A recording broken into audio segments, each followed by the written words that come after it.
9/11. تلك الحادثة التي هزت العالم أجمع، وكانت إحدى أكبر الأحداث المأساوية التي خلفت خسائر بشرية هائلة. ومع الشعور الكبير بالتعاطف اتجاه الكارثة الإنسانية واتجاه أهالي الضحايا، تتكرر التحليلات والتفسيرات التي تتناول ما حدث، ويتم توزيع الاتهامات يمنة ويسرى، لكن الحقيقة تبنى على المعلومات والأدلة.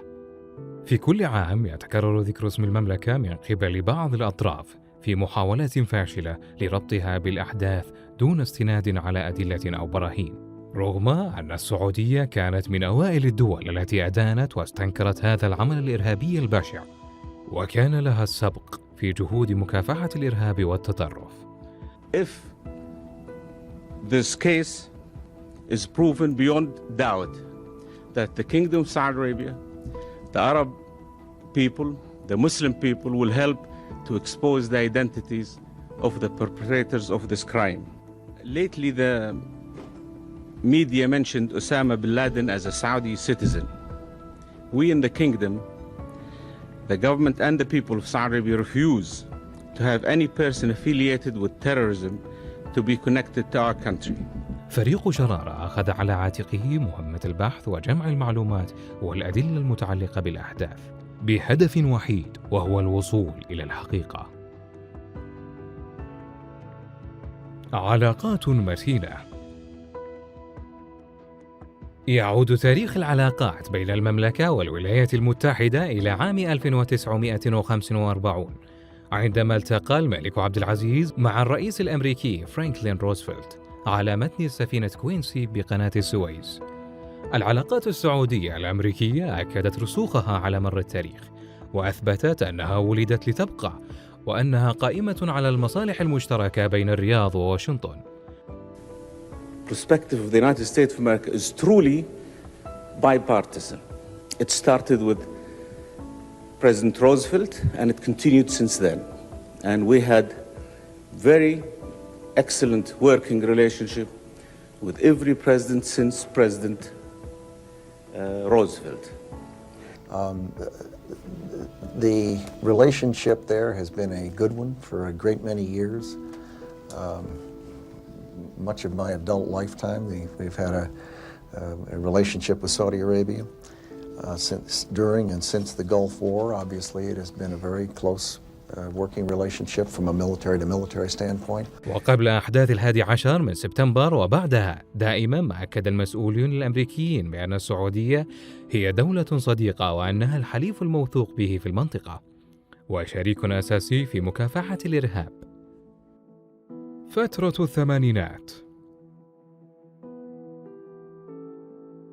خلال عقد الثمانينات تواجد الإرهابي أسامة بن لادن في أفغانستان، والتقى خلالها بالمتطرفين الذين يحملون نفس أفكاره وتوجهاته.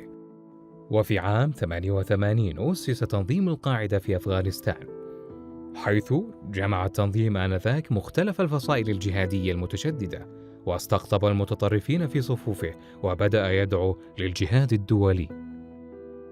ما الذي حدث في التسعينات؟ عام 91 ذهب بن لادن إلى السودان بحجة إقامة الأعمال، وأصبح مقربا من الحكومة السودانية، وأقام فيها لمدة 5 سنوات، ورفض السودان آنذاك تسليم المطلوب أسامة بن لادن للمملكة. وبسبب الأنشطة الإرهابية لتنظيم القاعدة، وحسب صحيفة الشرق الأوسط، أسقطت الحكومة السعودية الجنسية عن بن لادن عام 94، أي قبل أحداث 11 من سبتمبر. ونتيجة لمواجهة المملكة لبن لادن والقاعدة، أصبحت السعودية هدفاً للإعلام الغربي. ورغم سحب الجنسية عن بن لادن من قبل الحكومة السعودية، إلا أن الإعلام الغربي أصر حينها على أن زعيم التنظيم هو معارض سعودي، مثل صحيفة الاندبندنس، صحيفة واشنطن بوست، النيويورك تايمز، CNN، شبكة BBC البريطانية. وبعد إعلان التنظيم عام 96 عن نيته للقيام بأعمال جهادية ضد الولايات المتحدة والدول الغربية، والفتوى الشهيرة الصادرة عن التنظيم والتي تجيز قتل الغربيين، بعدها انتقل أسامة إلى أفغانستان، حيث احتوته حركة طالبان التي كانت تحكم أفغانستان حينها. حينها توجه الأمير تركي الفيصل رئيس الاستخبارات العامة السعودية الأسبق إلى كابول، وطلب من قادة طالبان تسليم بن لادن، لكن طلبه قوبل بالرفض. طبعا ذكرته أنا بالوعد اللي قالوا لي، ونفى أنه وعد بذلك. بن لادن جعل من أفغانستان مركزاً لانطلاق عمليات التنظيم الذي قام بالعديد من الهجمات الإرهابية حول العالم. الحكومة السعودية أعلنت عام 99 أنها لن تطالب بتسليم أسامة بن لادن لأنه ليس سعودياً. فترة الألفية. قبيل أحداث 11 من سبتمبر بأشهر، التقى المتحدث الرسمي لحركة طالبان بمسؤولين من الحكومة الأمريكية، حيث كان يدافع عن أسامة بن لادن وتطرفه. ثغرات أمنية. كان لدى المخابرات المركزية الأمريكية والوكالات الأخرى العديد من المعلومات بشأن هجمات مخطط لها من قبل التنظيمات الإرهابية، لكن تبادل المعلومات بين الوكالات المختلفة لم يكن بالقدر الكافي، ولم تتخذ السلطات المعنية القرارات المناسبة حينها، الأمر الذي أتاح للإرهابيين إمكانية الوصول للأراضي الأمريكية وشن الهجمات التي خططوا لها. ابتزاز مكشوف. عدد من المؤسسات الإعلامية الغربية تقوم كل عام بممارسات انتهازية وابتزاز واضح عندما تحاول ربط المملكة بأحداث 11 من سبتمبر. هذا الربط الفاضح والمكشوف يستند على أحد تقارير CIA، حيث يتم الترديد دائما بأن هناك 28 صفحة واردة في التقرير ومحجوبة من النشر، وأن في هذه الصفحات محتوى يدين المملكة. الأمير سعود الفيصل وزير خارجية المملكة آنذاك ومنذ العام 2003 طالب بإظهار محتويات التقرير وكشفها للجميع، حيث كان موقف السعودية واضحا في هذا الشأن وليس لديها ما تخشاه.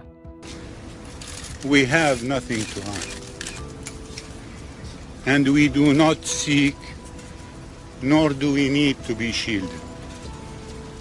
We believe that releasing the missing 28 pages will allow us to respond to any allegations in a clear and credible manner.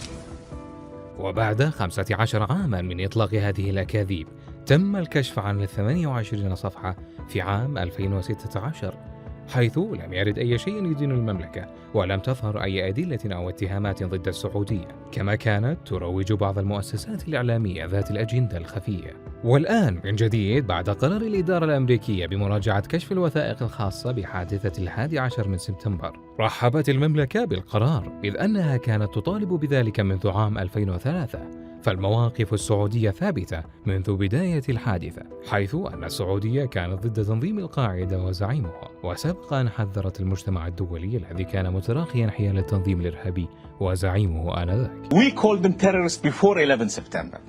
You called them dissident. After the 11th of September, the same people became terrorists to you. You've switched their category from dissident to terror. الادعاءات الحديثة. يود فريق شرارة إطلاعكم على أحدث المستجدات المتعلقة بال11 من سبتمبر، حيث رفعت السرية عن عدد من الوثائق الحديثة. ذكر ال FBI أن أحد الموظفين الذين يعملون بالقنصلية السعودية في لوس أنجلوس، حيث كان بصدد تقدمه للحصول على الجنسية الأمريكية، وخلال ذلك أفصح عن بعض المعلومات المتعلقة بال11 من سبتمبر، والتي لا تعد حديثة ويتم تكرارها منذ بداية الحادثة. ذكرت الوثائق عن لقاء عمر بيومي الذي كان طالبا بالولايات المتحدة مع الخاطفين نواف الحازمي وخالد المحضار بعد وصولهم إلى أمريكا عام 2000. كما تم اتهام أسامة بسنان بتهمة الالتقاء بالخاطفين الحازمي والمحضار. كما أشار التقرير إلى أن زوجة عمر بيومي وزوجة أسامة بسنان ماجدة إبراهيم دويكات فلسطينية الجنسية قد سرقتا إحدى المحلات التجارية. تفنيد الادعاءات. عمر بيومي طالب دراسات عليا في سان دييغو، واعتاد الطلبة على مساعدة الطلبة الجدد على إيجاد السكن واختيار معهد اللغة، وذلك وفق العادات السعودية بمساعدة المحتاجين. تبين لاحقاً أن هؤلاء الشخصين هما نواف الحازمي والمحضار، إحدى الضالعين في حادثة 11 من سبتمبر. ال FBI وال CIA حققت معه، وتم التأكد من براءته، حيث لا يوجد أي دليل على ضلوعه في أي أمر غير قانوني، ولا يوجد أي دليل على معرفته بنوايا الإرهابيين. أسامة بسنان طالب سعودي تم التحقيق معه والإفراج عنه لبراءته وعدم ثبوت أي تهمة عليه. وبينما تركز وثائق FBI المنشورة مؤخرا على أشخاص سعوديين مثل عمر بيومي وأسامة بسنان، نجدها تتغاضى عن أشخاص خطرين خالفوا الأنظمة وخرقوا القوانين وساعدوا الخاطفين بشكل واضح وصريح، مثال اليمني محضار عبد الله، والمقيمين في الولايات المتحدة لوسي وإياد الرباح. كل أولئك المقيمين في الولايات المتحدة ورغم مخالفاتهم للأنظمة والقوانين الأمريكية بمساعدتهم للمحضار والحازمي في الحصول على هويات ووثائق مزورة ساهمت في تحقيق أهدافهم الإرهابية. لم تقم الولايات المتحدة باتهام بلدانهم وهم يعيشون الآن في داخل أمريكا وأوروبا. فشل أمني واستخباراتي. بينما يتم إلقاء التهم هنا وهناك بشكل يخالف المنطق ويفتقر إلى الأدلة، تحاول الFBI إبعاد تهمة الفشل عنها، وذلك بنشر التقارير المغلوطة في محاولة لإخفاء الأخطاء الكبيرة التي وقعت فيها الأجهزة الأمنية الأمريكية. على سبيل المثال، أحد أهم الأشخاص الضالعين في حادثة 11 سبتمبر هو الإرهابي هاني حنجور الذي خطف الطائرة أمريكان إيرلاينز 77 وضرب مبنى البنتاغون.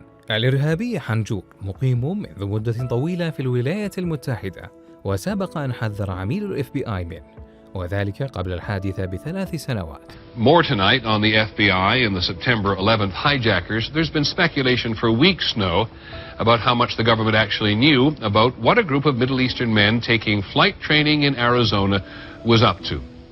Well, ABC News has learned that the FBI got very close to the hijacker believed to have been on a jet into the Pentagon on September the 11th. The problem was the FBI's informant had no idea who he was on to.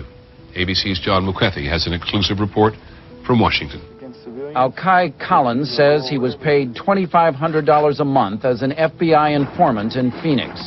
In a stunning disclosure to ABC News, he claims that 3 years before September 11th, he began providing the FBI with information about Hani Hanjour, a young Saudi who later helped fly hijacked American Airlines Flight 77 into the side of the Pentagon. They knew he lived in Phoenix. They knew his phone number. They knew his address. They knew what he drove. They knew everything there was to know about the guy. The FBI emphatically denies that Collins provided any information about Hani Hanjour, but they do admit that they paid Collins to monitor the Islamic and Arab communities of Phoenix because of his unusual background. A self-styled Islamic holy warrior, Collins was born in the U.S. In trouble with police as a teenager, he says he found religion, Islam, and eventually went overseas to fight. In Chechnya, he lost his leg to a landmine.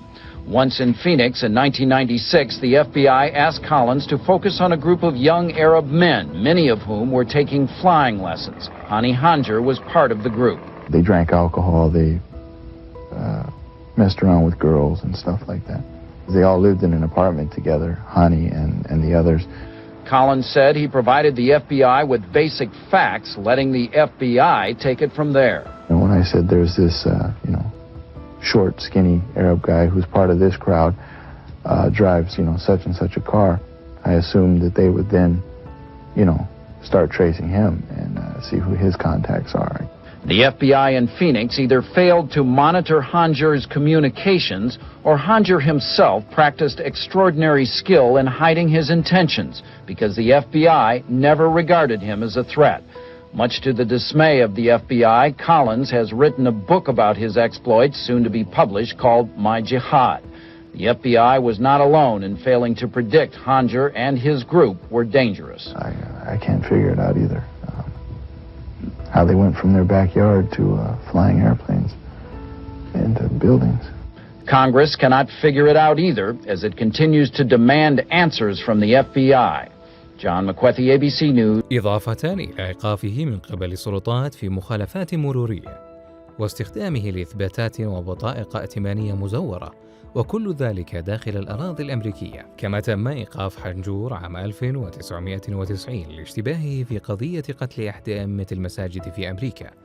يذكر أن منفذ عملية قتل الإمام هو أحد أتباع أسامة بن لادن. Hani Hanjour is the hijacker pilot who flew one of the planes that killed all 64 passengers and then an additional 125 people. He attended the U of A in 1991. Retired Tucson police detective Benjamin Jimenez interviewed him as a possible lead. Because there was a murder that occurred in 1990 in Tucson at one of the local mosques in town here by the university, where the Imam, Rashad Khalifa, was murdered. On September 11, 2001, the FBI interviewed Jimenez and Detective Karen Wright, who had worked the Khalifa murder 11 years before. We found out that it was Hanjour that flew the plane into the Pentagon, that bells kind of rang, and oh yes, we did speak to him. He was young, he was 18, maybe back in 1990. He said he was a student. They were in disbelief. We were all shocked in a lot of ways that this had happened and that we had a suspect that actually was here in town. Hanjour also lived in Mesa and took flight training in Scottsdale. He was killed in the attack. According to the 9/11 Commission report, he wasn't the only tie to the 9/11 attacks. Mubarak al-Duri was a native of Iraq. He lived in Tucson in the late 1980s and, according to investigators, obtained weapons of mass destruction for Osama bin Laden. He's now reported to be in hiding in the Middle East. رغم كل هذه الملاحظات والتحذيرات والخلفية المتطرفة لحنجور، نجد أنه دخل المطار يوم 11 من سبتمبر وتم تفتيشه هو والمجموعة الإرهابية ولم يتم إيقافهم.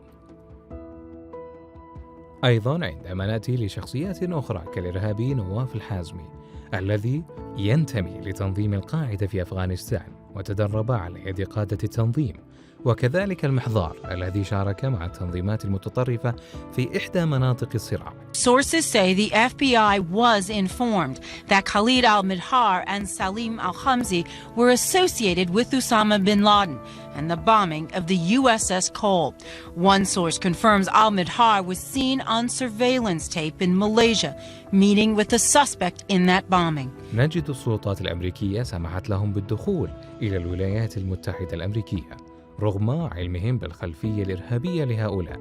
مؤخرا قبل سنوات قليلة نشرت بعض الصحف عن إحدى المخططين ل11 من سبتمبر وهو الكويتي خالد شيخ محمد، وذكر استعداده للإثبات أن السعودية وقفت خلف أحداث 11 من سبتمبر مقابل تخفيف الحكم عليه. إذا كان أسامة بن لادن وتنظيم القاعدة الذي أسسه عدواً وخصماً للمملكة، بل وقام بأولى عملياته على الأراضي السعودية واستهدف المصالح السعودية في الداخل والخارج، وأعلن صراحة عن أن هدفه ضرب العلاقات السعودية الأمريكية، فكيف يمكن للمملكة أن تقوم بالتحالف معه ضد أحد أهم حلفائها وهي الولايات المتحدة الأمريكية؟ الحقيقة أن البلدان عانا من التنظيمات الإرهابية التي استهدفت البلدين بالهجمات، واشترك البلدان في تحالف محاربة الإرهاب، وأسفرت جهودهما عن نجاحات كبيرة ومستمرة.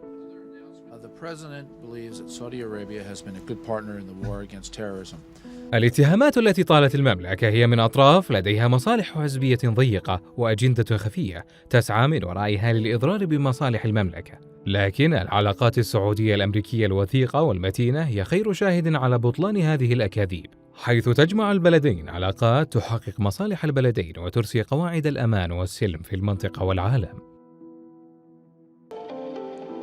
80 years of accomplishment have shown that with our great partner and friend, the United States of America, we will never falter and we will never fail. Together, God willing, we will always prevail.